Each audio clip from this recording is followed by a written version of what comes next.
aside from my soul. Hello guys, my name is Vaibhav from gizmeek.com and आज हम अपने नए Honor 8X का रिव्यू करेंगे, इसके प्रोज एंड कॉन्स आपको बताएंगे। So let's get started.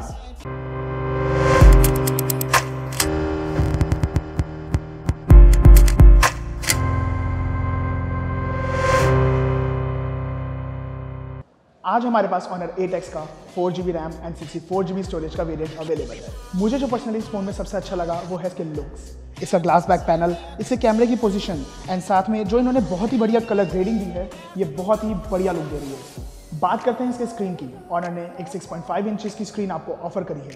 इसमें इन्होंने इसकी चिन बहुत छोटी करी है एंड नॉच को भी बहुत ही बेहतरीन तरीके से दिखाया है, जो इसके लुक्स में चार चांद लगा।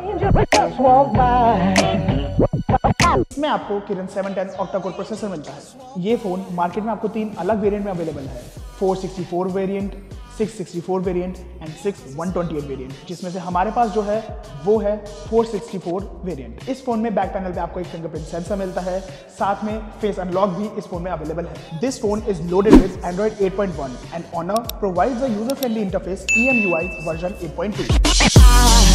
Now let's talk about gaming in this phone।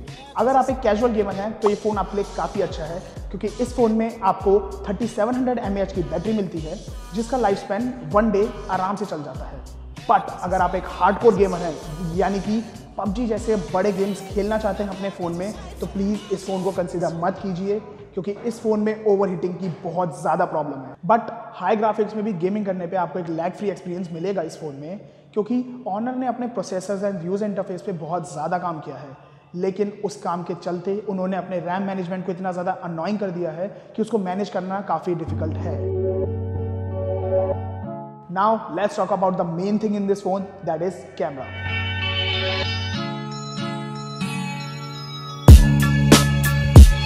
In this, Honor offers you dual rear camera, in which primary one is of 20 megapixel and secondary one is of 2 megapixel.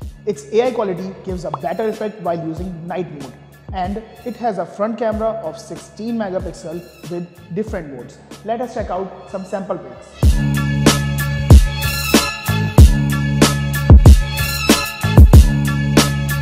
Its image quality is quite good, but अगर आप इससे videos बनाने की सोच रहे हैं तो शायद से आपको थोड़ी निराशा हो सकती है। अब अगर हम साउंड क्वालिटीज़ की बात करें तो इस फ़ोन के स्पीकर्स की वॉल्यूम बहुत कम है एंड साउंड क्वालिटी भी उतनी अच्छी नहीं है, लेकिन हर फ़ोन में हर चीज़ नहीं मिलती। एज अ कंक्लूजन मैं तो यही कहूँगा, ये फ़ोन काफ़ी बढ़िया है एंड मार्केट में भी काफ़ी अच्छा कर रहा है। So if you want to buy it then check out the link in description. If you like this video, hit that like button, smash that subscribe button and stay tuned with Gizmeek।